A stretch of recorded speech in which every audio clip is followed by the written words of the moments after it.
نحمده ونصلي على رسوله الكريم اما بعد قال رسول الله صلی اللہ علیہ وسلم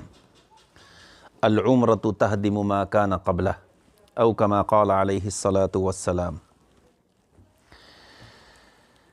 جس طرح حج کے بارے میں حضور اقدس صلی اللہ علیہ وسلم کا یہ فرمان ہے کہ حج کرنے سے انسان کے سابقہ تمام گناہ معاف ہو جاتے ہیں، یہی فرمان حضور صلی اللہ علیہ وسلم کا عمرے کے بارے میں بھی ہے کہ عمرہ کرنے سے بھی انسان کے سابقہ تمام گناہ معاف ہو جاتے ہیں۔ بس فرق یہ ہے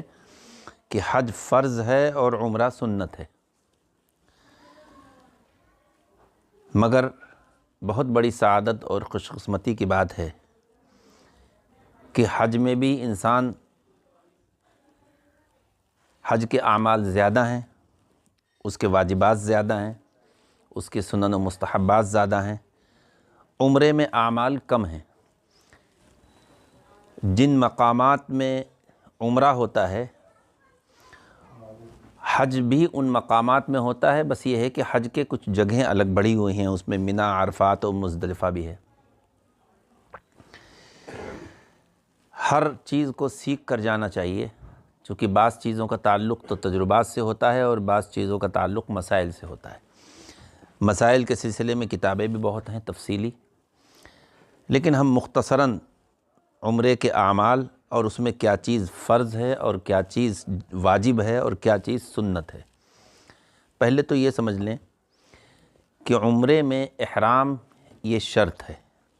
احرام کے بغیر عمرہ نہیں ہوتا، اور عمرے میں طواف واجب ہے، سعی واجب ہے، بال کا مڈوانا یا اس کو کتروانا یہ واجب ہے۔ یہ 3 واجبات ہیں عمرے میں، اور طواف کے بعد کی جو 2 رکعتیں ہیں یہ بھی واجب ہے، واجب الطواف جس کو کہتے ہیں۔ یہ تو واجبات ہیں، اور احرام شرط ہے، شرط کہہ لیں اس کو، فرض کہہ لیں، یہ ضروری ہے۔ جس طرح نماز میں اگر واجب چھوٹ جائے تو سجدہ سہو سے کام چل جاتا ہے، حج میں اگر واجب چھوٹ جائے تو دم واجب ہوگا۔ بعض صورتوں میں دم ہے، بعض صورتوں میں صرف صدقہ ہے، اور بعض صورتوں میں ایک مٹھی صدقہ دینے سے کام چل جاتا ہے۔ سب سے پہلے ہم ترتیب سے بتانے سے پہلے احرام کی پابندیاں بتلا دیں کہ جب انسان احرام باندھ لیتا ہے، محرم ہو جاتا ہے، تو اب اس کے لیے خوشبو لگانا، سلے ہوئے کپڑے پہننا، بال یا ناخن کاٹنا، مرد کے لیے اپنے سر کو چھپانا،